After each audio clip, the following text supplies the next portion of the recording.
Okay, I have all my ingredients in there. I hope you guys can hear me. And with the exception of the fresh fruit that I'm going to put in there, heavy whipping cream, the almond milk, and vanilla. I have it on soft churn, and this is a Chef's Mark.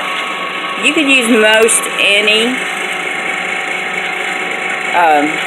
recipes for this.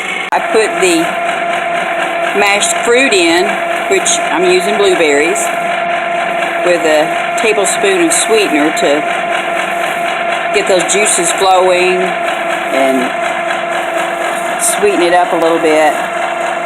You can see little bits and pieces of it moving around in there.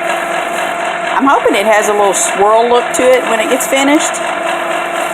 We've got like, I don't know, 5 or 6 minutes to go. But just wanted to give you a little update on that. And there we go.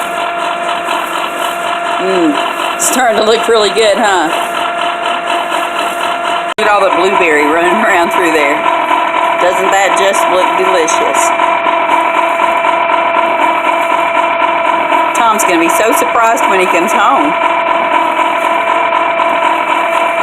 I'm glad I got my ice cream maker out and decided to try this. Of course, I did a keto version, and I'll post it soon on my Handcrafted By page.